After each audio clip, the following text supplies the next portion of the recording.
সড়কে হাতে গোনা যানবাহন, কাউন্টারে যাত্রীর অভাব। লকডাউন প্রতিরোধে মোড়ে মোড়ে মহড়া, কর্মসূচি দিয়ে আওয়ামী লীগ নিরুদ্দেশ। কার্যক্রম নিষিদ্ধ আওয়ামী লীগের ডাকা লকডাউন কর্মসূচির পরিস্থিতি ছিল এমনই।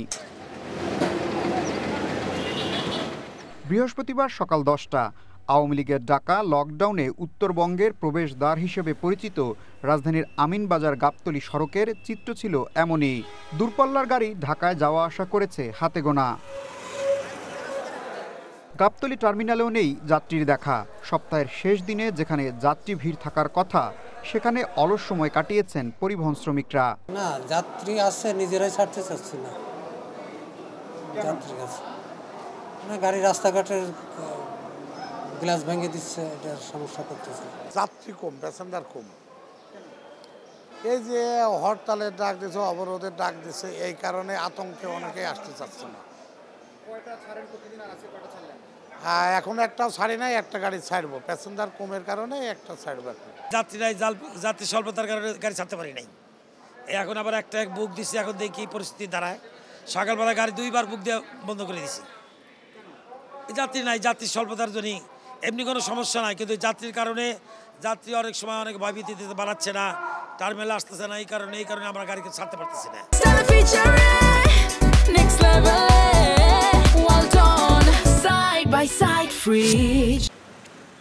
রাজধানীর প্রধান সড়কগুলোর পরিস্থিতিও ছিল একই রকম। বিজয় সরণির মোড়ের এই ছবি বেলা 12টার। এই সিগন্যালে সপ্তাহের শেষ কর্মদিবসের এমন চিত্র ঠিক মেলে না। অন্য দিনগুলোয় এখানে গাড়ির জট সামাল দিতে যেখানে ট্রাফিক পুলিশকে হিমশিম খেতে হয়, সেখানে আইসক্রিম খাওয়ার ফুরসত মিলেছে এই ট্রাফিক সদস্যের। কারওয়ানবাজার, শাহবাগ, গুলিস্তান সহ বেশিরভাগ সড়কেই গণপরিবহনের সংখ্যা ছিল হাতে গোনা। নগরবাসী বলছেন, আওয়ামী লীগের কর্মসূচি নিয়ে আতঙ্ক থাকায় জরুরি প্রয়োজন ছাড়া ঘরের বাইরে বের হয়নি অনেকেই। যাত্রী কম আছে, এমনি কোনো সমস্যা নাই, রোড ফাঁকা, যাত্রী কম, আলহামদুলিল্লাহ টুকটাক পাওয়া যাচ্ছে। রাস্তাঘাটে লোকজন কম, মানে আজকে রাস্তা ফাঁকা কিন্তু ট্রিপ নাই, না লোকজন নাই। লোকজন এই যে আতঙ্ক, যেমন আতঙ্ক লেগে বেরোচ্ছে না, এই কারণেই। না, কি লাগবে আতঙ্ক, ইনশাআল্লাহ আল্লাহর রহমতে কোনো আতঙ্ক নেই। গাড়ি নাই, ফাঁকা, মোটামুটি ভালোই লাগতেছে, ঘুরতেছি। না, এরকম পরিস্থিতিতে মানুষ চাওয়ার কথাই না, কারণ সবাই তো স্বাভাবিক চায়, কিন্তু পরিস্থিতি মানুষ তো জটিল করে দিছে। এখন যে পরিস্থিতি হয়েছে সেটা তো যারা চায় না তাদেরই কাজ, তারাই তো করছে বিষয়টা এরকম। এমনি ওই থমতে হবে, মানে মানুষ ভয়তে বেরি হয় না, বাসা থেকে অনেক কম ভয় করছে। আগে তো চলা যেত না রুটে, বুঝছে। লকডাউনে আইনশৃঙ্খলা বাহিনী ছিল কঠোর অবস্থানে। বিভিন্ন গুরুত্বপূর্ণ পয়েন্টে বসানো হয় র্যাব পুলিশের তল্লাশি চৌকি। আওয়ামী লীগকে প্রতিহত করতে সড়কের মোড়ে মোড়ে রাজনৈতিক দলগুলোর নেতাকর্মীদের মিছিল ও অবস্থান কর্মসূচিও ছিল চোখে পড়ার মতো। তারা বলছেন, আওয়ামী লীগকে আর রাজনীতির মাঠে ফিরতে দেওয়া হবে না। ফ্যাসিবাদের যে হামলা মামলা, এবং এটা বাস্তবায়িত হইতে হবে। আর দ্বিতীয় কথা হইল, 13 তারিখে হাসিনা যে হুমকি দিয়েছে, এই হুমকির বিরুদ্ধে আমরা রাজপথে নামছি। হ্যাঁ, তাকে ওয়েলকাম জানাই, আসো, দেখি মোকাবেলা করো, আমরা রাস্তায় আছি, আসো।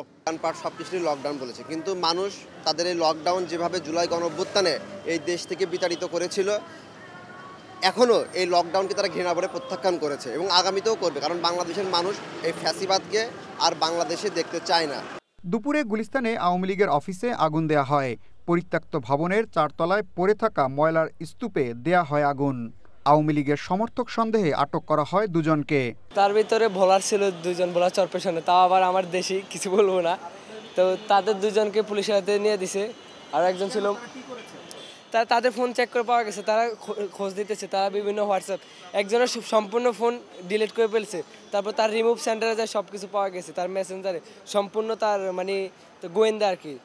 আগুন লাগিয়েছে আমাদের যে বড় ভাই যারা ছিল, যখন আসলাম যে এক সময় এখান থেকে আমাদের পুরো দেশে অরাজকতা সৃষ্টি করা হইতো, এখন তাদের যে শেষ পরিণতি, মানে জাহেলদের শেষ পরিণতি কি হয় সেটা দেখার জন্য এখানে আসলাম। জুলাই গণঅভ্যুত্থানের সময় মানবতা বিরোধী অপরাধে ক্ষমতাচ্যুত প্রধানমন্ত্রী শেখ হাসিনা সহ 3 আসামির বিরুদ্ধে আন্তর্জাতিক অপরাধ ট্রাইব্যুনালে মামলার রায় ঘোষণা হবে 17 নভেম্বর।